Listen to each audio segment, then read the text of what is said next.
Robbing those houses is the most powerful weapon out there. Yeah, what's that?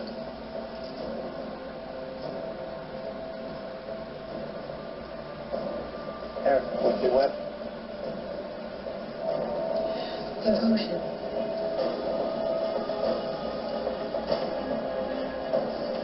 To the dawn of a new day.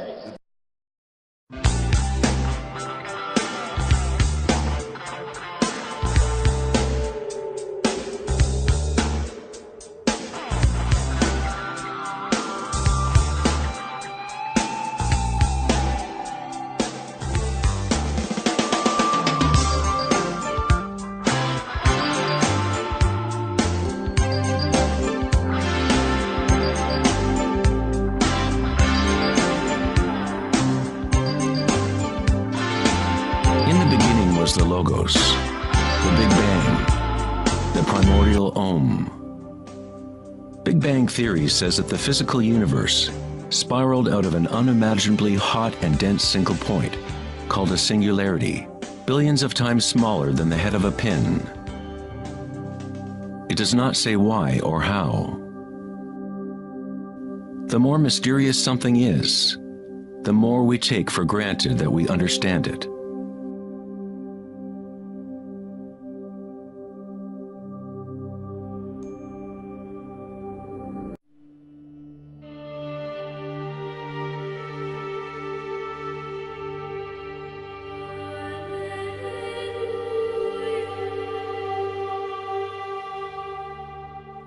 Life, liberty, and the pursuit of happiness.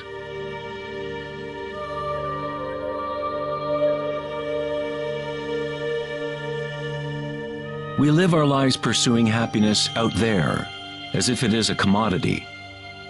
We have become slaves to our own desires and craving.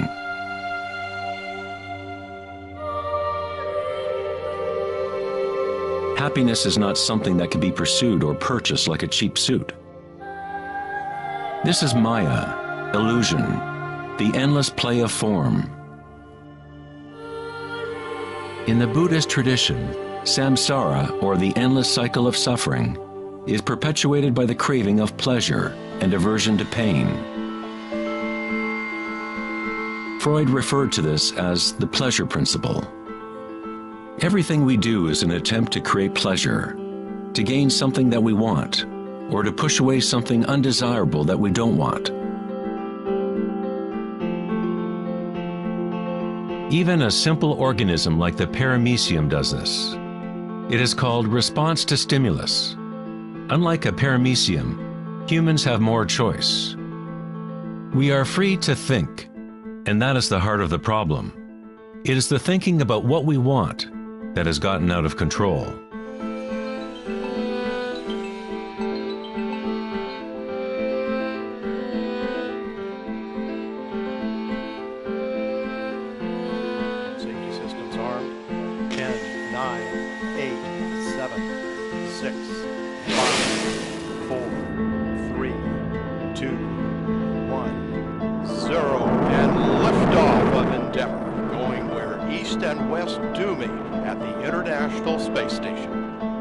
The dilemma of modern society is that we seek to understand the world not in terms of archaic inner consciousness, but by quantifying and qualifying what we perceive to be the external world by using scientific means and thought.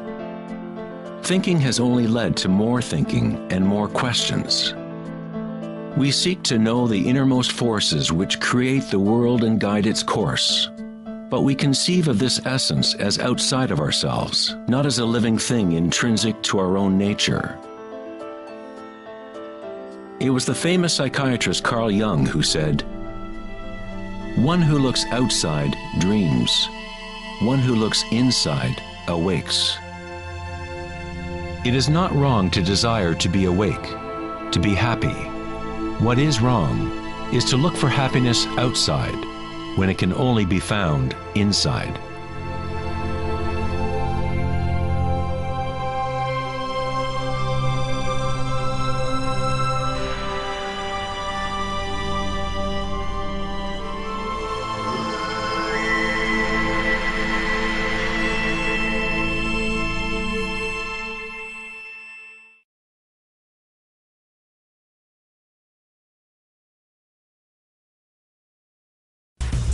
On August 4th, 2010, at the Techonomy Conference in Lake Tahoe, California, Eric Schmidt, CEO of Google, mentioned an astounding statistic. Every 2 days now, we create as much information as we did from the dawn of civilization up until 2003, according to Schmidt. That's something like 5 exabytes of data. Never in human history has there been so much thinking, and never has there been so much turmoil on the planet.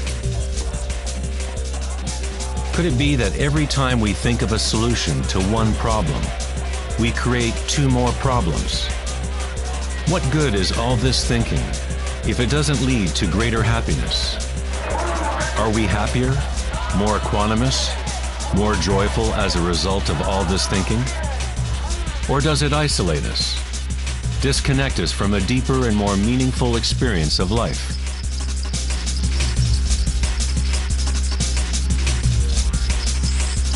Thinking, acting, and doing must be brought into balance with being. After all, we are human beings, not human doings.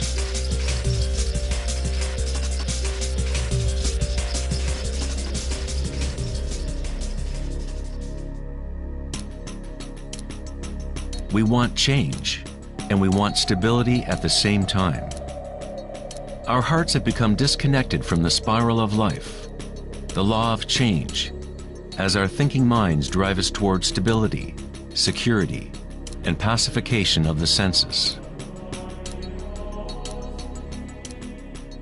With a morbid fascination, we watch killings, tsunamis, earthquakes, and wars. We constantly try to occupy our mind, fill it with information. TV shows streaming from every conceivable device, games and puzzles, text messaging, and every possible trivial thing. We let ourselves become mesmerized with the endless stream of new images, new information, new ways to tantalize and pacify the senses.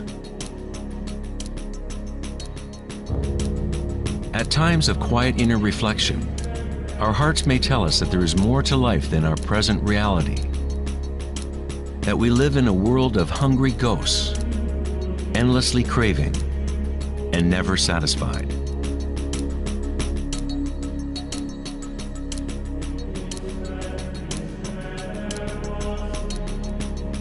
We have created a maelstrom of data flying around the planet to facilitate more thinking, more ideas about how to fix the world, to fix the problems that only exist because the mind has created them.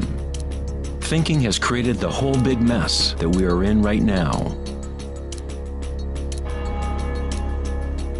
We wage wars against diseases, enemies, and problems. The paradox is that whatever you resist persists. The more you resist something, the stronger it gets. Like exercising a muscle, you're actually strengthening the very thing you want to rid yourself of. So then, what is the alternative to thinking? What other mechanism can humans use to exist on this planet?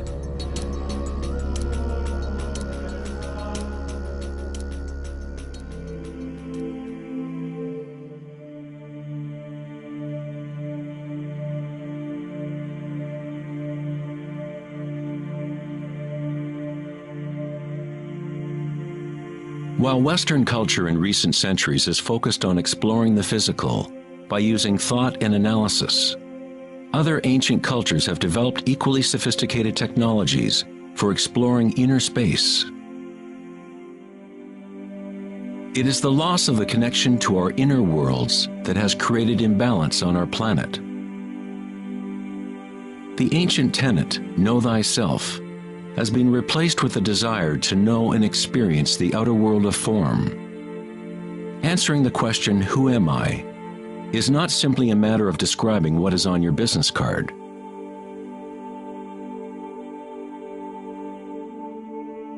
In Buddhism, you are not the content of your consciousness.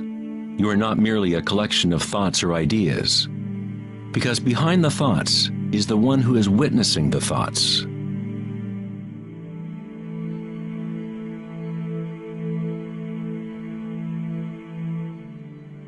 The imperative know thyself is a Zen koan, an unanswerable riddle. Eventually the mind will become exhausted in trying to find an answer, like a dog chasing its tail. It is only the ego identity that wants to find an answer, a purpose. The truth of who you are does not need an answer, because all questions are created by the egoic mind. You are not your mind.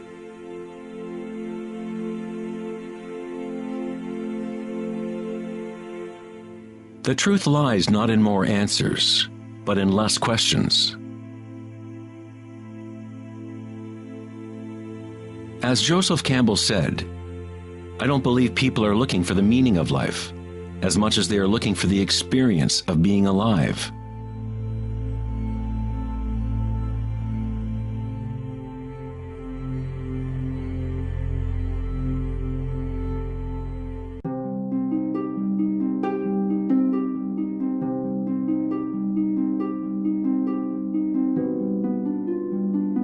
When the Buddha was asked, "What are you?" he said simply, "I am awake." What does this mean, to be awake?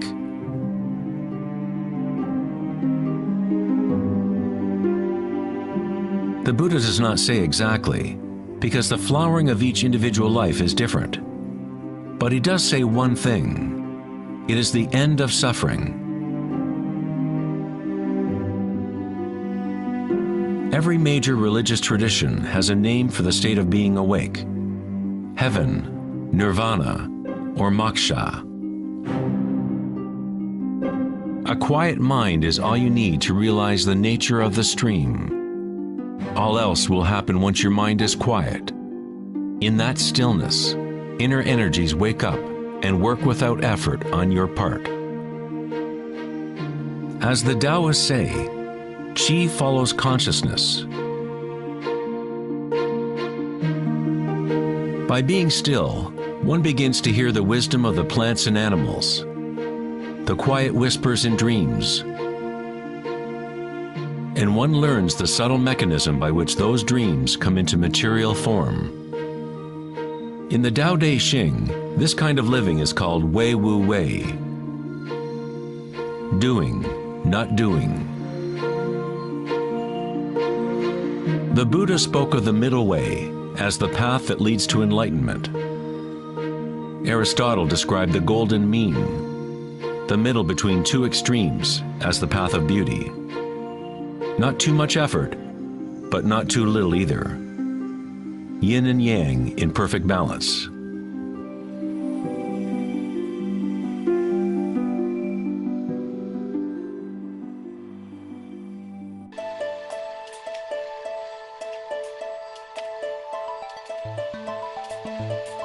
Vedanta's notion of Maya, or illusion, is that we do not experience the environment itself, but rather a projection of it, created by thoughts. Of course, your thoughts let you experience the vibratory world in a certain way, but our inner equanimity need not be contingent on external happenings. The belief in an external world, independent of the perceiving subject, is fundamental to science. But our senses only give us indirect information. Our notions about this mind-made physical world are always filtered through the senses, and therefore always incomplete. There is one field of vibration underlying all of the senses. People with a condition called synesthesia sometimes experience this vibratory field in different ways. Synesthetes can see sounds as colors or shapes, or associate qualities of one sense with another. Synesthesia refers to a synthesis or intermingling of the senses. The chakras in the senses are like a prism, filtering a continuum of vibration. All things in the universe are vibrating, but at different rates and frequencies. What do you want to do tonight? The same thing we do every night, Pinky. Try to take over the world. This is Justin from You Are Creators, and in this segment, I'm going to be speaking with you on the secrets of frequency and vibration. The one thing we all have in common is music. Music is the universal language bridging all cultures. But why? There is a special connection we as humans have with sounds put in rhythmic patterns. We connect with it instantly. Turn on any fast-paced song around a 2-year-old, and they can't help but to dance to the beat. We instinctively understand the vibrational connection of all things through sound. But few people actually know the power that frequencies of sound possess. It can be used as a weapon, or it can be used as a component for healing. In ancient times, geometric patterns and structures were created using certain frequencies of sound. This is known as cymatics. Cymatics is the study of wave phenomena and vibration through sound. It's a method that demonstrates the vibratory nature of reality through frequency and vibration. Studies have shown that frequencies can be used in negative or positive ways. It has been proven that some frequencies can help tune the brain for better focusing while learning. And some low frequencies have been known to cause major discomfort and have an unhealthy effect on the human body. In the 1930s, Dr. Royal Raymond Rife successfully cured 16 out of 16 terminally ill cancer patients in less than 70 days by using his hand-built frequency device. His work was later suppressed for obvious reasons. There are two special frequencies that have a tremendous effect on the human mind and body. Those frequencies are 432 Hertz and 528 Hertz. 528 Hertz is known as the miracle tone and often associated with DNA repair. It resonates with the human body and nature and is one of the original solfeggio scales. In 2010, John Hutchinson, an electromagnetic energy expert from Vancouver, Canada, successfully purified oil-infested waters using 528 Hertz and other solfeggio frequencies. The 432 Hertz frequency is known as Virtus A and is a sound that is mathematically tuned and the most consistent to nature. Music based in Virtus A has a beneficial healing effect on the human body because it's a tone mathematically fundamental to nature's ability to repair itself. Both 432 Hertz and 528 Hertz are notes of the same celestial music and are proven to create healing vibrations for the mind, body, and spirit.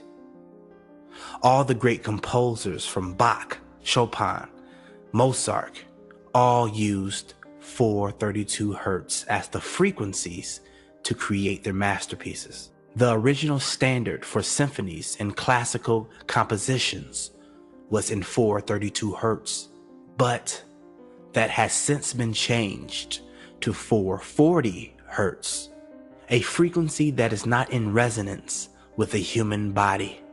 440 Hertz is a unnatural tone that is not found anywhere in nature.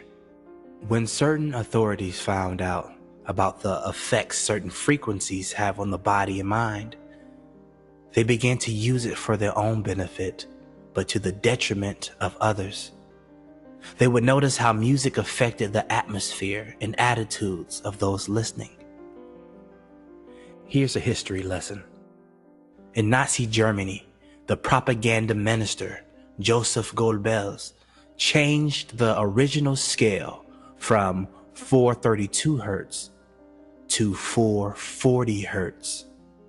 They found that 440 hertz stifles creativity and dulls the emotions, keeping the masses under a certain amount of control. Thus, 440 hertz was adopted by the Rockefeller Foundation and set as the official scale for music. A lot of this information has been hidden and suppressed from the public for obvious reasons. If people understood the dynamics of frequency and sound, they will be able to unlock different doorways within them, releasing fear and negative blockages. One of the things that has been kept from us is the power of our emotions. Our emotions have a physical impact on the world around us. We literally attract things in our life based on our feelings and strength of emotions. If certain frequencies can stifle emotions, there also must be frequencies that can boost emotions. The two most famous frequencies are, of course, 432 hertz and 528 hertz. You can also choose from the 7 solfeggio scales. These scales have a tremendous effect on the body. Each frequency has a function and characteristic. Let's start with the first one. 396 hertz.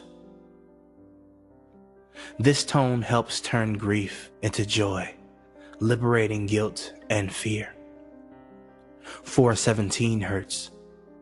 This tone cleanses traumatic experiences and facilitates change. 528 hertz. As we mentioned before, this frequency is known as the natural frequency of the earth.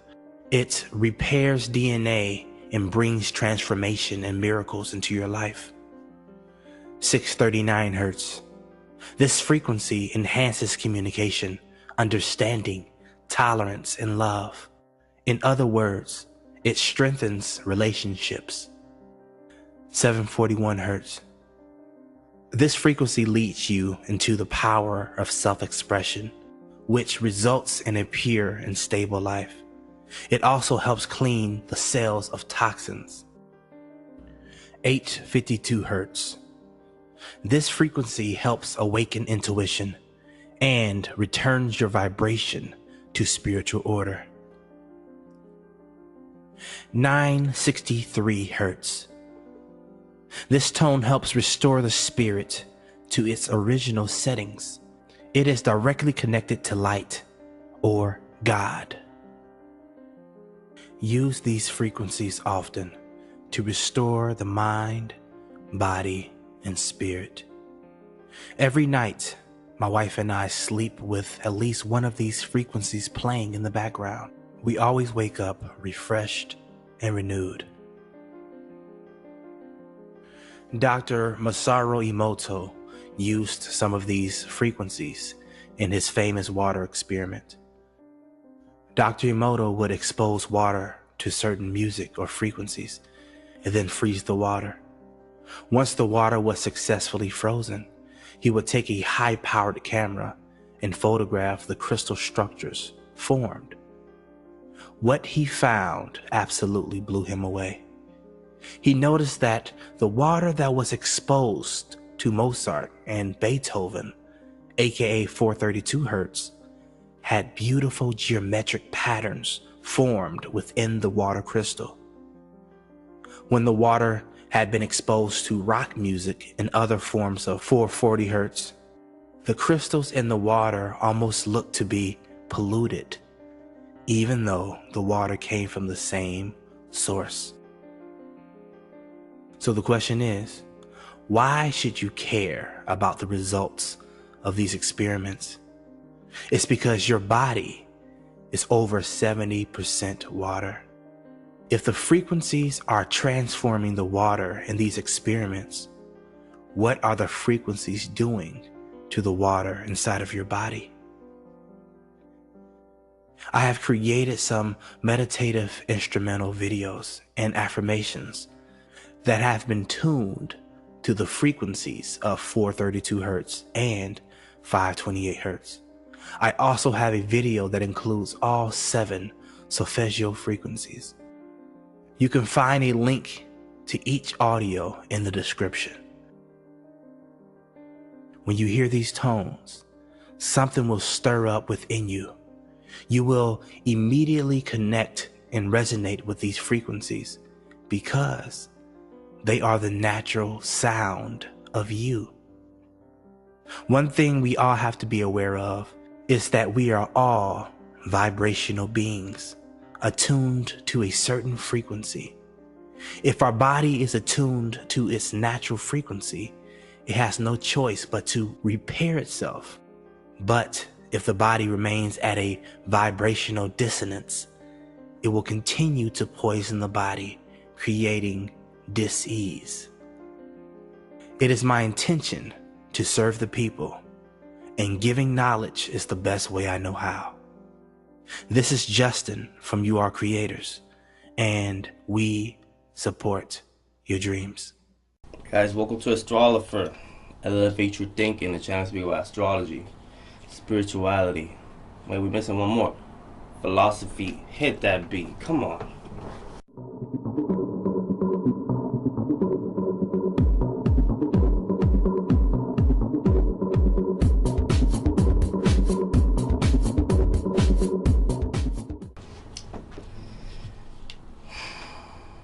For how long you gonna do this?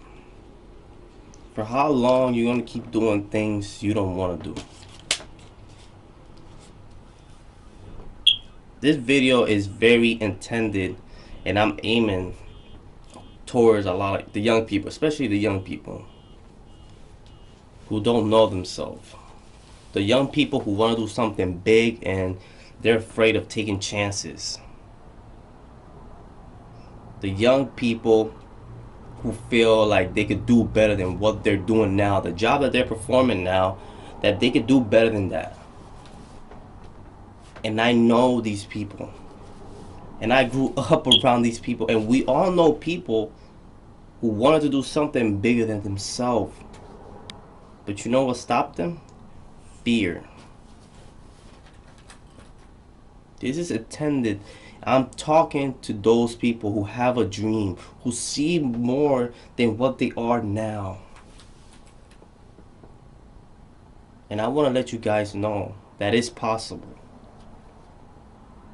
You know, from me, where I came from, in my position in my life, from my story, like,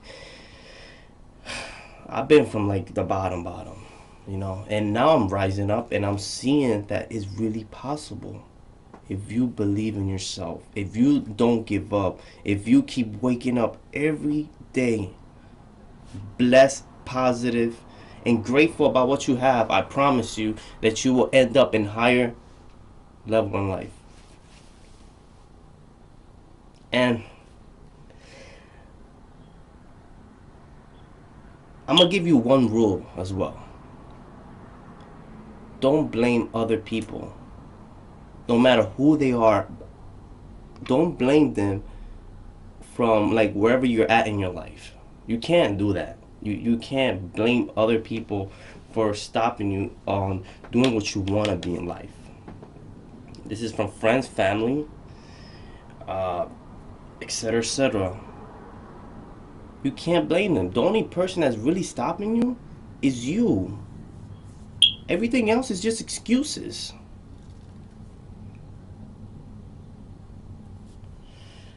I'm gonna let you think over that, alright? I'm gonna leave for a while. I want you to think what I just said, okay? Alright. Yes, I'm back. You thought about it. Yes, it's fear. It's your fear that's blocking you. I used to think that you can't beat, you know, it's a certain limitation in your life.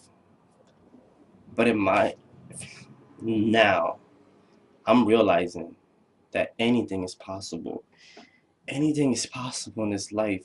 If you believe it, it would manifest into reality. But this is the thing about it. You need to believe on it with all your heart. You need to see it. You need to feel it. You need to see who you're going to be before you become that. For example, if you want to be a famous rapper, a famous singer, a famous artist, you need to visualize yourself on stage. You need to visualize yourself in all aspects of being an artist, not just making the music. You need to visualize yourself on stage, interacting with your audience, singing, performing, the lifestyle. You need to vision yourself that. You need to even visualize you having the money. You need to feel like you already have it. So what's going to happen once your mind is already seeing this, your soul in a very spiritual form, like now we speak in a spiritual level, is going to find ways to become that. You don't need to know right away how you're going to make it. You just have to believe that you're going to make it. Like, you don't know what song you have that is going to make you famous sometimes. So what you're going to do, you're going to keep writing until that right song comes up, that hit, boom, that's going to take you up there. Because the soul is searching. Now you're searching. But if you can't see it, you have nothing to search. And that's the problem with a lot of young people. And I was one of them. That's why I'm trying to share this, guys, like this with you. You need to know specifically what you're searching for. Because if you don't know what you're searching in life, if you don't visualize yourself, you're just going to end up anywhere. And you're going to end up in places you don't want to be. And all you're going to be is whatever people say, oh, you should do this, you should do this, you should do this. And your soul is going to start thinking, oh, let me see. Oh, well, maybe let me go towards that direction because they recommended me that. But guess what? Once you're in that, because they visualize you being that, and you believed it, and you thought about it, and you became it. And now you went over there, you became that, and now you unsatisfied. You're not feeling happy. You see? If you don't decide who you're going to be, other people are going to decide who you're going to be.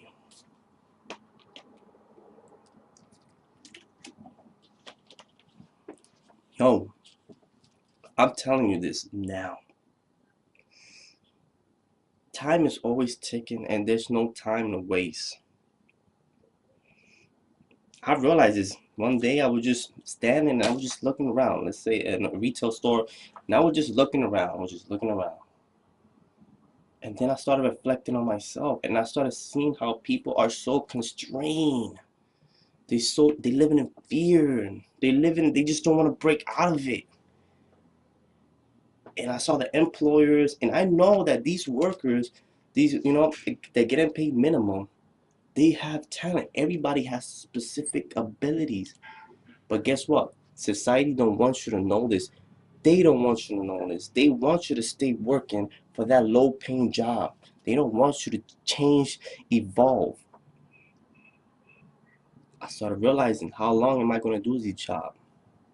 How long am I going to be like everybody? When am I going to step up and do what I got to do and live the life I want to live? Think about that. When are you going to do that as well? When are you going to live the life you want to live? And stop making people decide for you. And when you're going to decide where you're going to go.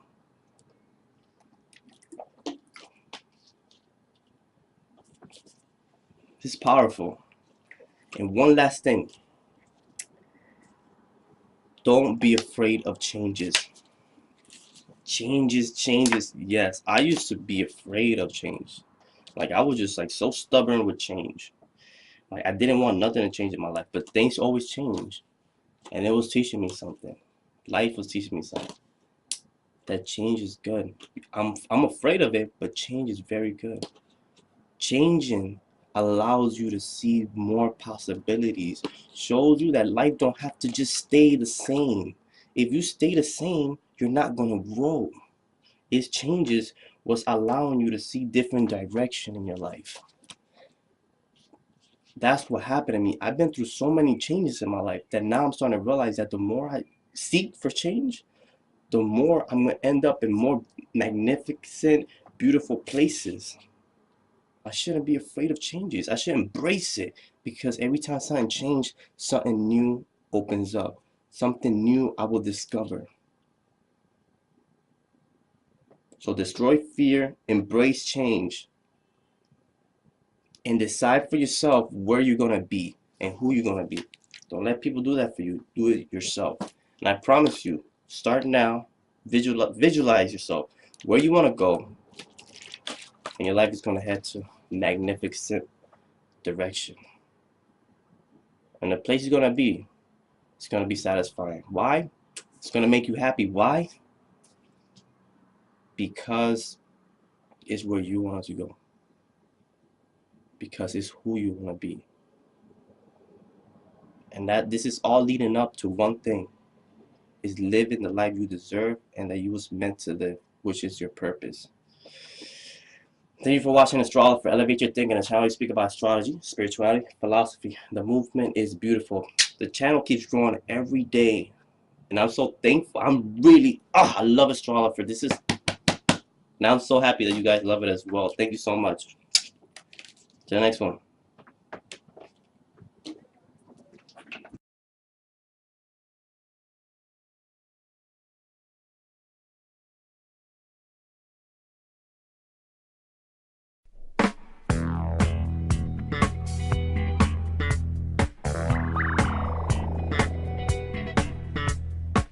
Hey there, Lewis. What's the matter?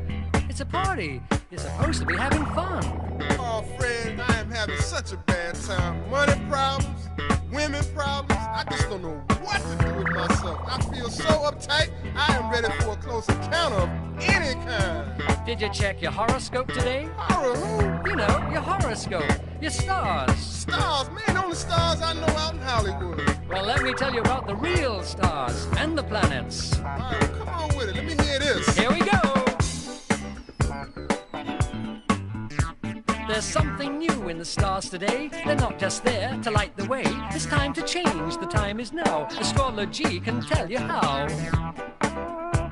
It tells you how to make your money so you can boogie down with your honey. It gives you good days, gives you bad, and a million ways to make you glad.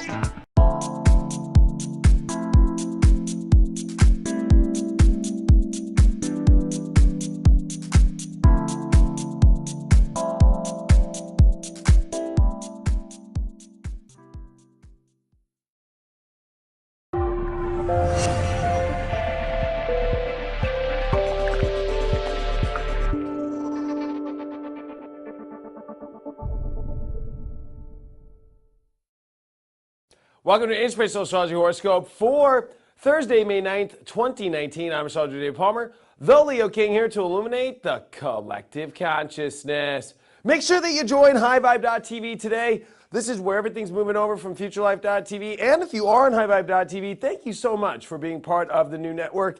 We are doing so much, and I hope that you're starting to really enjoy it. And of course, make sure you check out my Turning Point of Relationships video, especially today with all that's going on with Venus. There's a lot going on, major decisions going on. I cover it all in this video. Check it out at highvibe.tv. But before we take a look at all the planets, let's take a look at the Leo King's planet energy meter to understand all the energies for your Thursday. I'm sending you lots of great energy. I am sending you lots of love and light, and I'm hoping that you have an awesome, amazing, and spectacular, wonderful Thursday. Although I will say, it's a pretty gnarly Thursday. So I'm putting that energy meter at the extreme position. Boo! Yeah, it's pretty extreme. Reason why, number one, we got this moon in Cancer with the North Node squaring Venus, opposing Saturn, Pluto, major T-square in Venus. Venus square Pluto especially. This is where we're disgusted, where we're not happy, where we want to end certain things, whether it's partnerships, projects, and just our feel-good energy, or we just kind of come to that, I'm at the end of my rope, emotionally not feeling satisfied or feeling that you're in a tough call, tough place in your life. With the moon in Cancer opposing Saturn in its natural sign with Pluto in the south node there, that is a lot of foundation and weight and trying to continue to move forward, but emotionally it's uncomfortable times. And we want to feel good, but man, Yeah, Jupiter is trining over to Venus, but there's a little bit of an overpromise of thinking, oh, yeah, no, this will be okay, or yeah, you know, this is good, or whatever, when it's like, yes, it is good, but it's like, it only comes on the backside once you deal with tough choices, once you deal with why are your emotions feeling this way? What changes need to be made? What big choices do you have to make in order to get the benefit? Now, the sun is in Taurus. We're really trying to make a better life, and the sun is starting to trine over to Saturn and Pluto coming into this weekend. And I think it's important to remember that we are trying to get through this hump here. The moon is not happy. The Venus is not happy. And they're both squaring each other. So those are the two benefic planets. Now, Jupiter, yes, is the third benefic, and it is trining over to Venus. So there is some positive through all this. Somebody that'll help you get through, or be positive, or to get you through some of these tough choices. But just know that this is a very temporary day as far as like in your life, and we got to get through a hump today. And it is a major hump, but it is a hump that is necessary, and we got to work a lot of weird things out. And you know what? Maybe at the end of the day, we still don't even know what it even taught us, except that the fact that we just have to face things and learn how to get through them and be emotionally more in control of how we deal with our attitudes, our emotions, how we deal with disgust, how we deal with jealousy, how we deal with anger, obsession, all these kind of really intense, personal, we don't expose to everybody, like things. It's not simple. But Taurus is looking at our values, our self-worth, and this is about manifesting energy and how there's fears. There's fears about what we should do with certain partnerships. There's fears in what we should do about certain projects. There's fears all over the place that we have to confront. But there's also the facing those fears and making a choice whether you decide to keep it or not. And by just facing that fear of making choices, we can move into better spaces. So that's a lot. Mercury's come off of Uranus and given a lot of insight, and even random insight that maybe you weren't even predicting. But this is about starting to settle down, and we can only settle down by making choices. That this moon will sextile over to the sun. So at least there is this awareness of wanting to have a much more comfortable and much more happier, vibrant life. But we have to make our choices through the things that we fear the most of letting go, or are we going to stay or commit, or what? There is a lot there. But with the South Node there, it is like, is this really coming from a place that, is it just because you're comfortable and you understand it? Are you afraid to go find new emotional places they haven't seen yet? Card of the day is the Ace of Wands reversed. So I think that this is definitely a day where, we have to try to relight our fire. It's almost kind of having like a wet log and trying to light it up. Also, that in order for us to step into a better, more happier place and a much more exciting and more passionate place, that can only happen when we actually put closure to things at one time that were sparked up but might not be sparked up anymore. So you want a fire? Well, maybe we should find logs that actually light instead of continually trying to light a wet log. Thanks so much for all your support. We also got to find that energy back in ourselves again, you know what I mean? Anyway, I'll be filming an awesome video tonight. I've been still playing around with the title. It's something about paradise, how we're going to get through this, and it's going to really show what these transits and moving into these, getting ready for the eclipse season this July, which is pretty intense here. But, it's about what I feel this spring is about, or fall if you're down there in Australia, or just south. I'm just really creating another 80-minute video that's going to be all about, or it might be 60, it'll be 60 or 80. I tend to talk a lot. That is really going to help people understand where this is going next on an all-stage front. The relationship video is definitely much more pinpointed on relationship. This one's going to go much broader and where things are going before we get to the eclipses. So I'll be putting that information out. Check me out. Follow me on Instagram at The Leo Kingdom, or on Facebook, The Leo King. Thanks so much for all your support. Truly appreciate it, and I'll see all of you tomorrow.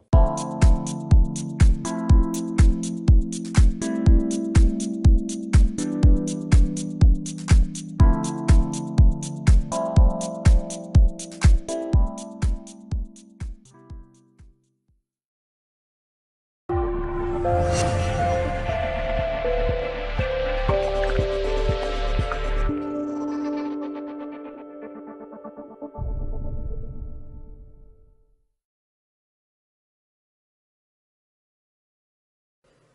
everyone, and welcome to this introduction to human design.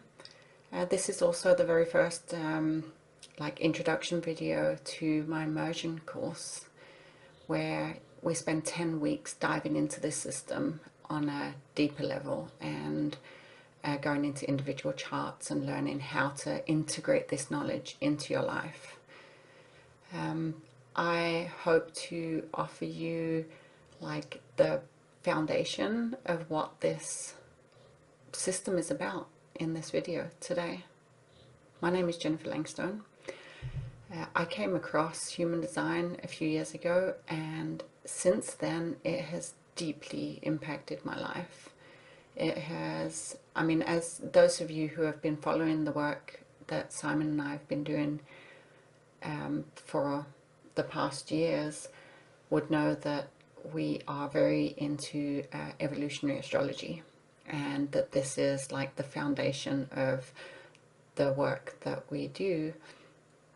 But when human design came into our life, it added a whole new dimension of awareness and support to our process, and it's been an absolutely beautiful experience to integrate and learn and explore myself and the world more deeply through this system.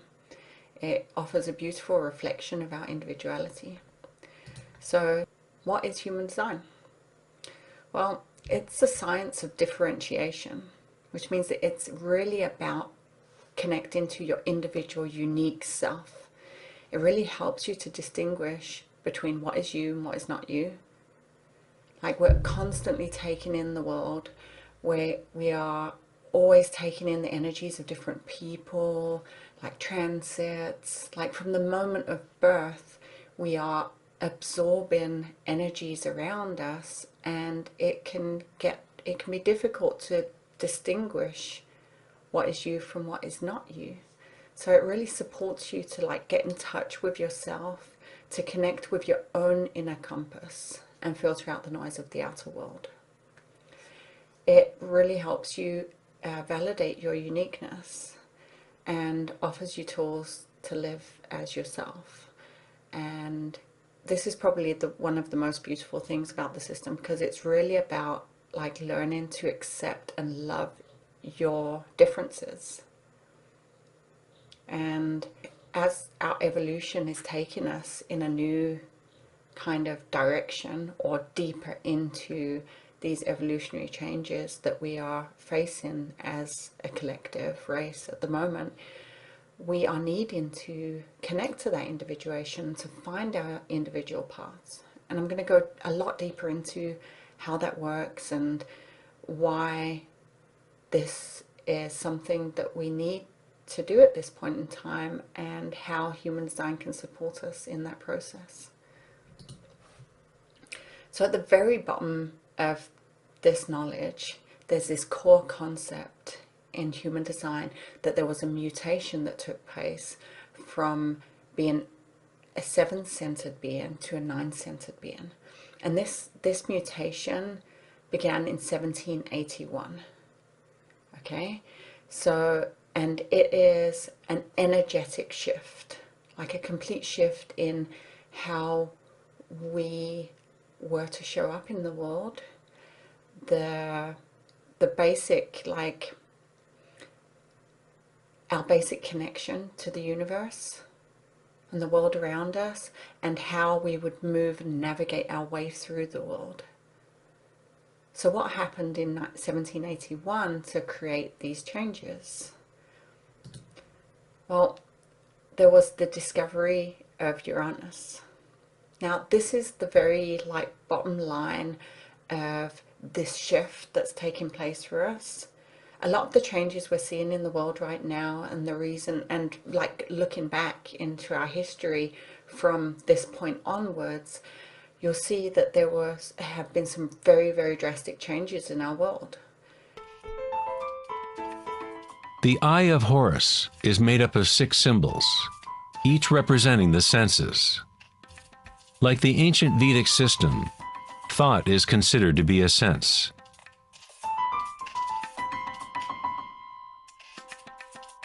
Thoughts are received simultaneously as sensations are experienced on the body. They arise from the same vibratory source. Thinking is simply a tool, one of 6 senses. But we have elevated it to such a high status that we identify ourselves with our thoughts. The fact that we do not recognize thinking as one of the 6 senses is very significant. We are so immersed in thought that trying to explain thought as a sense is like telling a fish about water. Water? What water?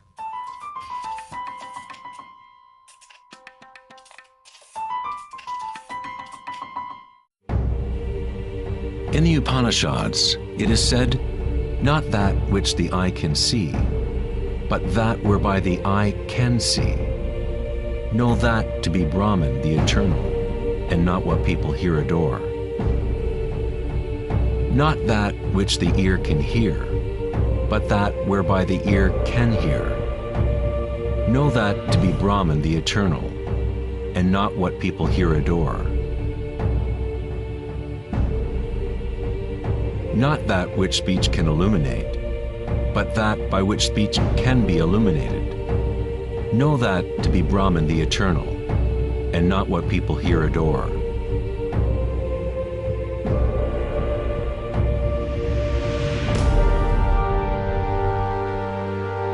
Not that which the mind can think, but that whereby the mind can think.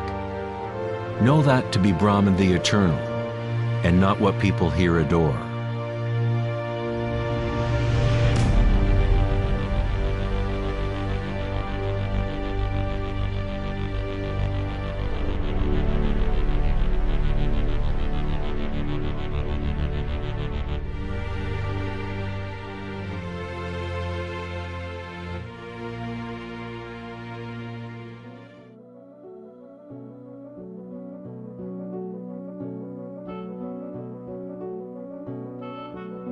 In the last decade, great advances have taken place in the area of brain research. Scientists have discovered neuroplasticity, a term which conveys the idea that the physical wiring of the brain changes according to the thoughts moving through it. As Canadian psychologist Donald Hebb put it, neurons that fire together, wire together.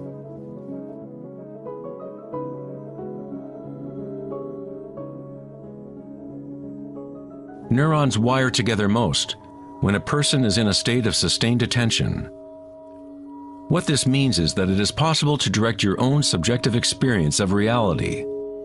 Literally, if your thoughts are ones of fear, worry, anxiety, and negativity, then you grow the wiring for more of those thoughts to flourish. If you direct your thoughts to be ones of love, compassion, gratitude, and joy, you create the wiring for repeating those experiences. But how do we do that if we are surrounded by violence and suffering? Isn't this some kind of delusion or wishful thinking? Neuroplasticity is not the same as the New Age notion that you create your reality by positive thinking. It is actually the same thing that the Buddha taught 2,500 years ago. Vipassana meditation, or insight meditation, could be described as self-directed neuroplasticity. You accept your reality exactly as it is, as it actually is. But you experience it at the root level of sensation, at the vibratory or energetic level, without the prejudice or influence of thought. Through sustained attention at the root level of consciousness, the wiring for an entirely different perception of reality is created.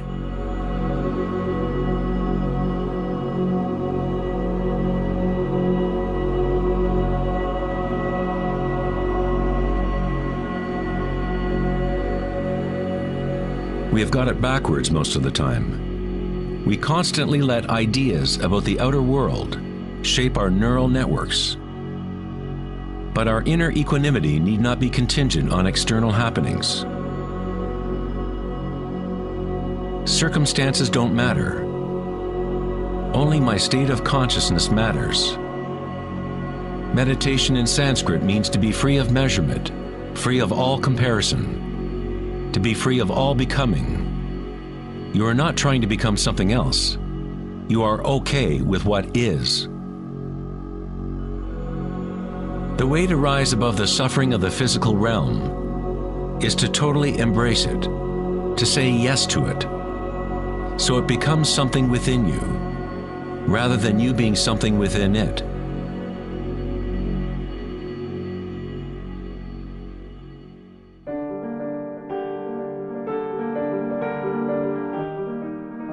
How does one live in such a way that consciousness is no longer in conflict with its content? How does one empty the heart of petty ambitions? There must be a total revolution in consciousness, a radical shift in orientation from the outer world to the inner. It is not a revolution brought about by will or effort alone, but also by surrender, acceptance of reality as it is.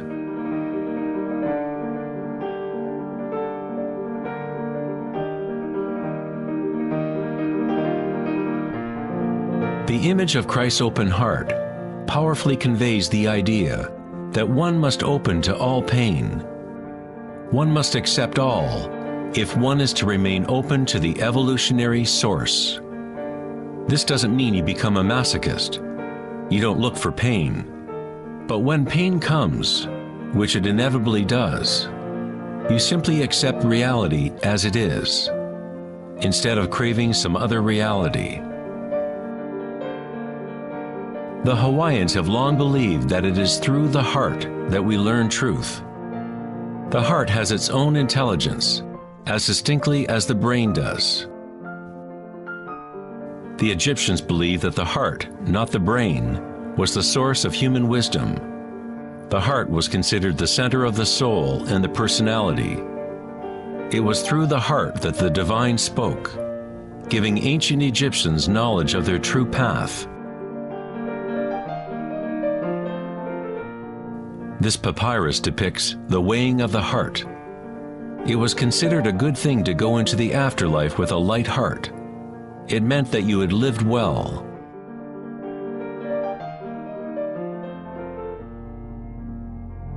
One universal or archetypal stage that people experience in the process of awakening the heart center is the experience of one's own energy as the energy of the universe.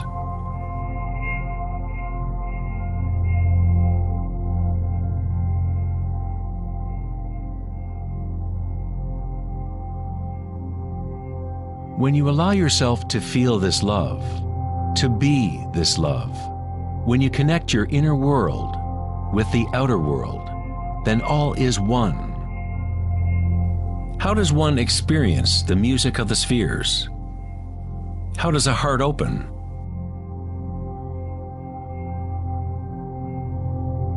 Sri Ramana Maharshi said, "God dwells in you as you, and you don't have to do anything to be God realized or self-realized. It is already your true and natural state. Just drop all seeking, turn your attention inward, and sacrifice your mind to the one self, radiating in the heart of your very being. For this to be your own presently lived experience, self-inquiry is the one direct and immediate way.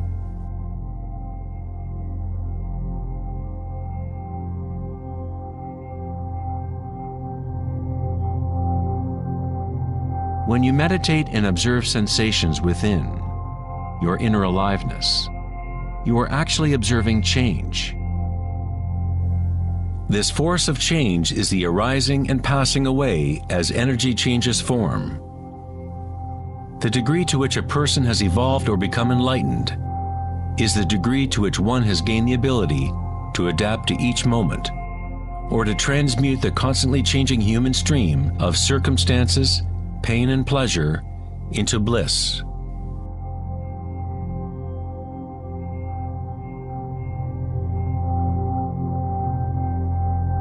Leo Tolstoy, author of War and Peace, said, "Everyone thinks of changing the world, but no one thinks of changing him or herself."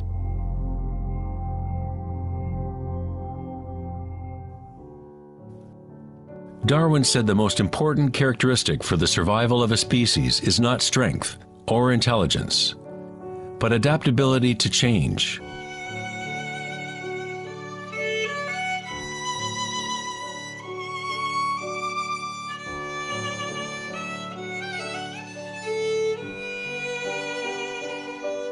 One must become adept at adapting.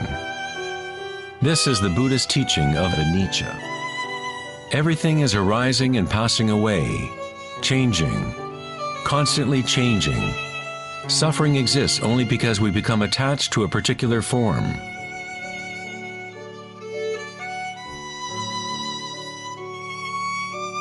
When you connect to the witnessing part of yourself with the understanding of Nietzsche, bliss arises in the heart.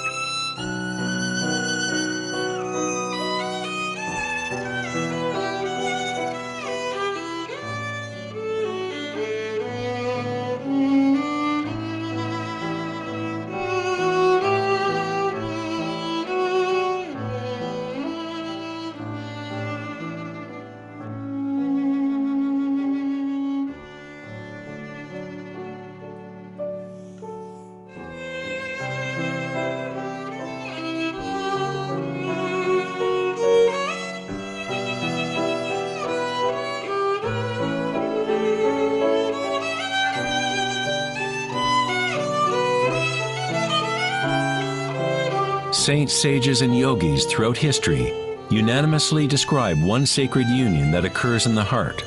Whether it is the writings of St. John of the Cross, Rumi's poetry, or the tantric teachings of India, all of these different teachings try to express the subtle mystery of the heart.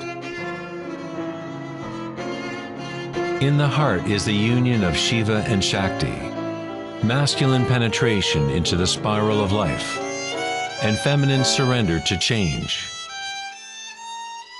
witnessing and unconditional acceptance of all that is.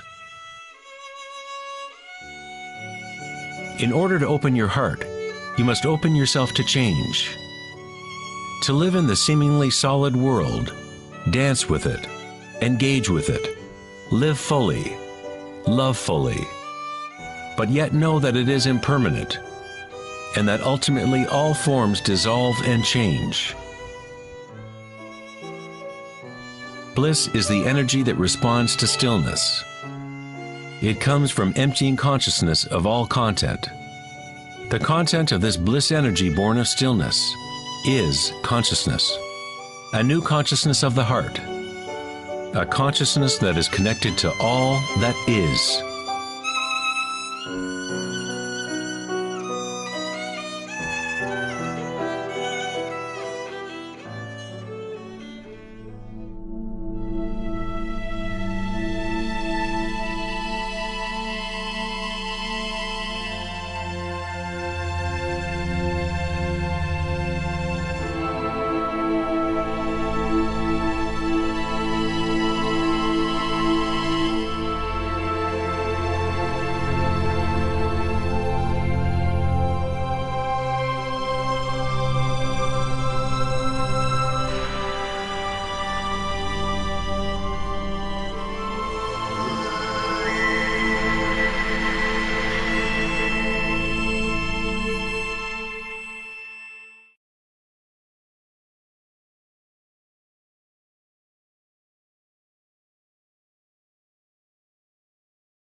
Bye.